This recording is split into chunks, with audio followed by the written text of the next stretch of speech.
عزیزان گرامی، یہ کرونا وائرس بہت سے لوگ سمجھ رہے ہیں 2020 ختم ہوگا، میں جاری رکھوں؟ مجمع گھبرا تو نہیں گیا میرے ساتھ؟ عزیزان گرامی، یہ 2020 کے 19 کے اختتام پہ کرونا وائرس شروع ہوا، 2020 اس کی نظر ہو گیا۔ چند باتیں آرام سے پیش کروں گا، ان کو غور سے سنیے گا۔ 2020 میں پاکستان میں اتنا زیادہ اس کرونا وائرس کا اثر نہیں ہوا، اور یہ کبھی کسی نے نہیں سوچا کہ پوری دنیا متاثر ہوئی، ہمسائے متاثر ہوئے، یورپ تباہ و برباد ہو گیا۔ میں خود برطانیہ میں رہتا ہوں، اقتصادی حالت برطانیہ کے وزیر خزانہ نے اعلان کیا ہے کہ 300 سال میں اتنے حالات اقتصادی خراب نہیں ہوئے جتنے اب ہیں۔ امریکہ کی اکانومی اور ان کا جو اقتصاد ہے ڈوب رہا ہے، پوری دنیا کے اندر حالات خراب ہوئے، لیکن اللہ نے اس ملک پہ کرم رکھا۔ میں حکمرانوں سے کہوں گا اپنے اعمال کو دیکھیں، کیا ممکن ہے کہ آپ کے اعمال کی وجہ سے اللہ نے یہ کرم کیا ہو؟ تو پھر ذرا مجلسوں میں آ کے دیکھ لیں، شاید یہاں کسی کی دعا قبول ہو رہی ہو، شاید اہل بیت کے ذکر کا صدقہ ہو، یہ ملک بچا رہا۔ یہ مسجدوں میں، امام بارگاہوں میں جو اتنی دعائیں ہوئی ہیں، گھر گھر میں لوگ محصور رہے لیکن دعائیں مانگتے رہے، شاید کسی غریب کی دعا قبول ہو گئی ہو۔ تو ان پہ رحم کھائیں، ان پہ سختی نہ کریں۔ یہ جو آپ کی رعایا ہیں، یہ بے انتہا مظلوم لوگ ہیں۔ تو بہرحال پاکستان میں حالات خراب ہوئے، لوگوں کی نوکریاں گئیں، لیکن دنیا بہت زیادہ متاثر ہوئی۔ اس کے بعد کیا ہونے والا ہے؟ کیا حالات ہوں گے؟ کیا 2021 حالات فوراً ٹھیک ہو جائیں گے؟ نہیں، 2021 بھی تقریباً ایسا ہی گزرے گا جیسا 2020 گزرا۔ ویکسین آ چکا، لیکن ویکسین کی کوئی ضمانت نہیں ہے کہ یہ انسان کو ٹھیک کر دے گا۔ اور پھر کس کمپنی کا، کس میڈیسن کمپنی کا آپ ویکسین لگوا رہے ہیں، یہ انجیکشن لگوا رہے ہیں، اس پہ خود ایک پوری بحث ہے۔ اور یہ پاکستان میں نہیں ہے، یورپ امریکہ میں جا کے دیکھ لیجئے، ہالینڈ کی 87,000 نرسوں نے انکار کر دیا، ہم گنی پگ نہیں ہیں، ہم یہ ویکسین نہیں لگوائیں گے۔ کبھی آپ سارے کرونا وائرسوں کی دیکھ بھال کر رہی ہیں، لگوا لیجئے سب کا، نہیں، یہ انجیکشن ہمیں نہیں لگے گا۔ جب تک ضمانت نہیں دیتے کہ اس کے بعد کرونا وائرس نہیں ہوگا تب تک ہم نہیں لگوائیں گے۔ کہ ضمانت کوئی نہیں دے سکتا، جب ضمانت نہیں دے رہے ہو تو پھر انجیکشن کس بات کا؟ یہ جتنی بڑی بڑی باتیں ہو رہی ہیں، تو یہ 2021 بھی انہی حالات سے گزرے گا۔ اقتصادی حالات اور بدتر ہوں گے۔ غریب ممالک کے اندر بہت سے کھانے پینے کی اشیاء خوردونوش، اس میں قلت آ جائے گی اور قیمتیں بہت زیادہ بڑھ بھی سکتی ہیں۔ میں کچھ سب باتیں نہیں کہنا چاہتا، نہ پریشان کرنا چاہتا ہوں، صرف آپ کو سکھانا چاہتا ہوں کہ اپنے آپ کو تیار رکھیں۔ نجات کی صرف ایک کلید ہے، ایک کنجی ہے، ایک چابی ہے، وہ ہے وابستگی محمد و آل محمد سے۔ ایمان کو تھامے رکھیں، اپنے ایمان کو مضبوط رکھیں۔ سنیں گے، برداشت کریں گے میں اور کچھ بیان کروں؟ میں تھوڑا وقت لوں گا، آج بی بی سے متعلق مجھے پیش کرنا ہے۔ تو عزیزان گرامی، ابھی حالات اقتصادی، پھر اس کے بعد یہ سب کچھ لایا گیا ہے ایک نیا دنیا کے اندر نظام لانے کے لیے، سیاسی نیا نظام آئے گا دنیا میں اس کے بعد۔ اب وہ کب آتا ہے؟ اور نئی دنیا نہیں بنے گی، جو 20 30 سال 40 50 سال بعد ہونے والا تھا وہ آئندہ 5 سے 10 سال میں سب کچھ ہو جائے گا۔ یعنی جو دنیا میں اقتصادی تبدیلیاں آنے والی تھی، اکنامیکل چینجز، پولیٹیکل تبدیلیاں، جو دنیا میں سیاسی تبدیلیاں آنے والی تھی کہ آئندہ چین دنیا کے اقتصاد کا فیصلہ کرے گا، یہ سب کچھ ویسا ہی ہوگا جیسا پہلا ہونے والا تھا۔ پہلے 20 30 سال لگتے ہیں، 5 سے 10 سال میں سب کچھ ہو جائے گا۔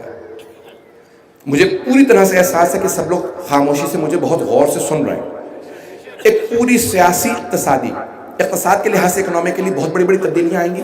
میں کوئی لیکچر نہیں دے رہا ہوں، کبھی کوئی سیمینار موقع ملا تو پیش کروں گا۔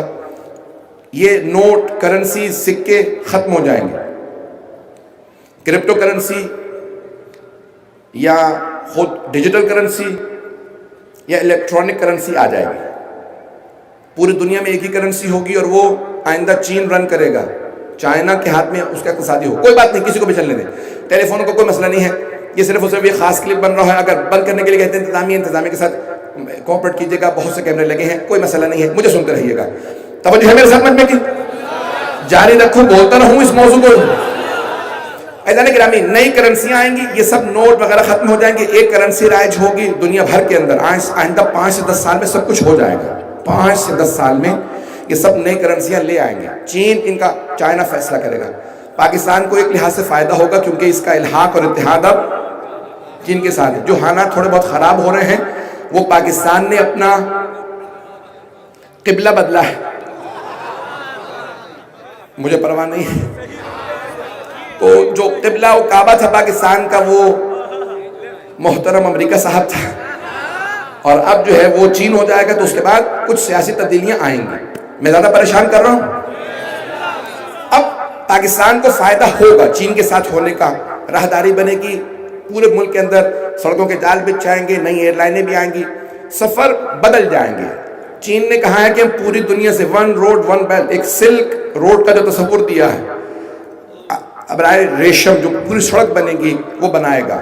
پوری دنیا میں بہت تیز ٹرینوں کا نظام لے کے آئے گا چائنا.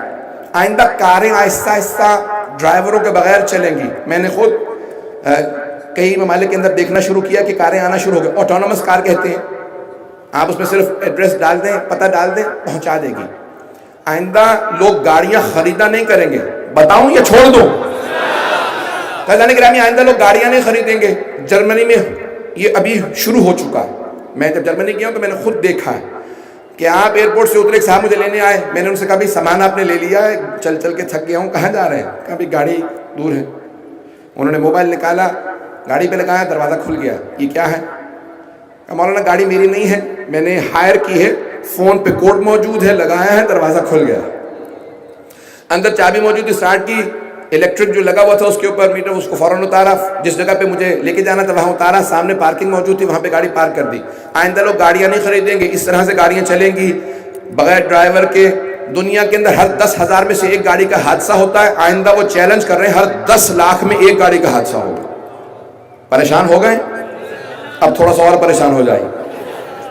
اور لوگ تنگ کنجسٹڈ آبادیوں میں نہیں رہیں گے, دور دور چلے جائیں گے.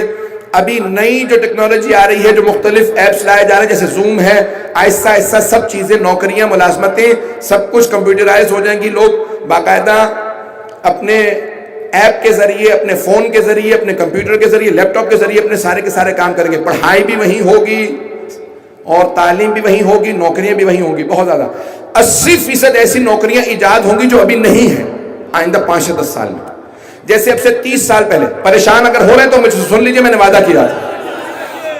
اب سے 30 سال پہلے اگر کوئی کہتا کہ کوڈک کمپنی تھی جاپان کی, فلم بناتے تھے, کیمرے ہوتے تھے جس کے اندر, اب نئے بچے نہیں سمجھے کہ پرانے والے سمجھ سکتے ہیں حضرات, کیمرہ ہوتا تھا اور اس کیمرے کے اندر فلم ڈلتی تھی, اسے فلم کہا جاتا تھا, ریل ہوتی تھی, تصویریں لیتے تھے. وہ ریل باقاعدہ تصویریں چھاپنے کے لیے لیبارٹری جاتی تھی, پھر باقاعدہ تصویریں نکالی جاتی تھی. پوری دنیا میں 80-90% سے زیادہ ریلیں کوڈک کمپنی تھی جاپان کی, وہ باقاعدہ ایجاد کرتے تھے. کچھ اور کمپنیاں بھی تھیں, امیر ترین کمپنیوں میں تھی. 1996 میں بینکرپٹ ہو گئی, ختم ہو گئی, دیوالیہ, ختم. کہ کیوں؟ ڈیجیٹل کیمرے آ گئے, فون آ گئے, سب کچھ ختم. آئندہ تصویریں لوگ فون پہ دیکھیں گے, کمپیوٹر پہ دیکھیں گے, چھاپیں گے نہیں, پرنٹ نہیں ہوں گے. یہ ایسے بہت سے کاروبار ختم ہو جائیں گے. اب ہر ملک کی کوشش یہ ہے کہ نئے نظام کے اندر میرا کچھ نہ کچھ کنٹرول ہونا چاہیے. بحث اس پہ نہیں ہو رہی ہے کہ نظام کیا ہوگا, اس نظام کو چلانے والا کون ہوگا. اب تک لوگ کہتے رہے بھئی ایک دنیا کے اندر خدا ہے, اس خدا کا نام امریکہ ہے. تو امریکہ اپنے آپ کو خدا مانتا تھا. یہ جملے پیش کر رہا ہوں, میں کبھی سیاسی گفتگو نہیں کرتا. آپ کہیں گے ایک ہی دفعہ میں اتنی کر دی ہے کہ پابندیاں صحیح لگی ہیں. تو عزیزان گرامی, پرانے زمانے میں تھے نمرود, فرعون, وہ کہتے تھے انا ربکم الاعلی. قرآن اٹھا کے دیکھیے, اپنی زبان سے کہتے تھے انا رب, میں تمہارا رب ہوں, پالنے والا ہوں. اب کہتے نہیں ہیں لیکن حرکتیں وہی ہیں جو فرعون کی تھی. ہمیں نہیں مانو گے تو ڈرون سے حملہ کریں گے, ایٹم بم کی دھمکی دیں گے, نہ جانے کیا کچھ ہوگا. اب یہ سارا ایک نیا اقتصادی نظام آ رہا ہے دنیا کے اندر, سب چیزیں تبدیل ہو جائیں گی. بس میں اسی پہ اکتفا کروں گا, شاید میں نے بہت زیادہ پریشان کیا. ان تمام چیزوں کے اندر امریکہ میں جو امیر ترین لوگ ہیں, ایک آدھ کا نام لینا میرے لیے شاید مناسب نہ ہو کیونکہ میرے پہ کافی پابندیاں سو کبھی کئی ممالک میں ویزوں پہ ہیں. دنیا کے امیر ترین آدمیوں سے ایک آدمی ہے جس کی بہت بڑی بڑی کمپنیاں. پچھلے 20 سال سے وہ اور اس جیسے لوگ بحث کر رہے ہیں کہ دنیا کی آبادی کبھی بھی 7 ارب سے زیادہ نہیں ہوئی. دنیا کی ہمیشہ آبادی بڑھتی رہی ہے اور پھر کم ہوتی رہی. بڑھتی تھی، جنگیں ہوتی، وبائیں پھیلتی. وبائیں ہر 50 60 70 80 100 سال بعد وبائیں آتی رہی ہیں دنیا میں. اور طاعون کتنی دفعہ آیا ہے گزشتہ 500 سال میں، یورپ میں، امریکہ، ایشیا، افریقہ میں، امریکہ میں، کہ لوگ مر گئے. میزلز آئے، نہ جانے کون کون سی بیماریاں کہ لوگ ان سے مرے. سنیں گے؟ تو عزیزان گرامی، ان تمام بیماریوں سے لوگ مرتے ہیں، سب کچھ ہوتا ہے.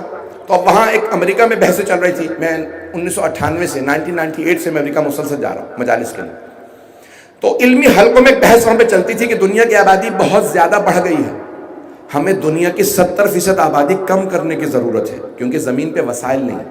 تو وہاں پہ جو خدا کو نہیں نہ مانتا، وہ نہ اسے رزاق مانتا ہے، نہ اسے کریم مانتا ہے، نہ اسے ستار مانتا ہے. تو اللہ عطا کرنے والا ہے. میں نے زحمت کو تمام کیا، میں جناب سیدہ سے متعلق چند جملے پیش کروں. تو یہ تمام وہ چیزیں کہتے تھے 70% آبادی کم کرو. آبادی کم کرنے کے طریقے کیا ہیں؟ جنگیں، وبائیں اور بہت سی چیزیں جو ممبر کے لائق نہیں ہے کہ ان کو یہاں سے بیان کیا جائے. کہ دنیا میں لوگ شادیاں نہ کریں تاکہ اولادیں نہ ہوں، اور بہت سی اخلاقی بیماریاں جو دنیا میں رائج کی گئیں تاکہ دنیا کی آبادی کو قابو کیا جائے. آبادی زیادہ کہاں پڑ رہی ہے؟ ایشیا کے کچھ ممالک میں اور افریقہ میں. تو ان ملکوں میں زیادہ بیماریاں ہونی چاہیے. بیماریوں کے علاوہ ان کے اقتصاد کو خراب کرنا چاہیے. حکمرانوں کو خریدنا چاہیے کہ ان کو تعلیم نہ دیں. یہ اتنے کمزور ہوں کہ جو ہم جو کہتے ہیں وہ مانیں. ان کو اتنا کمزور کر دیں. اگر امریکہ کے اندر گندم کی کاشت زیادہ ہو جائے تو افریقہ کے لوگ بھیک مانگتے رہیں کہ گندم زیادہ ہو گئی ہے. یہ 4000 ٹن 4 لاکھ ٹن گندم جو زیادہ ہوئی ہے ہمیں دے دو، ہم بھوکے ہیں. تو کہا نہیں، گندم کی قیمت کم ہو جائے گی، سمندر میں ڈال دو، کھلائیں گے نہیں. یہ جتنا دودھ یا پنیر زیادہ ہوا سب سمندر میں، بحر اوقیانوس میں گرا دیا جائے، لیکن ہم قیمتوں کو اپنے قابو میں رکھیں گے. میں نے آج سب کچھ کہہ دیا. عزیزان گرامی، جب جناب امیر نے کہا ہے کہ حق کو لوگوں تک پہنچانا ہم پہ لازم و ضروری ہے،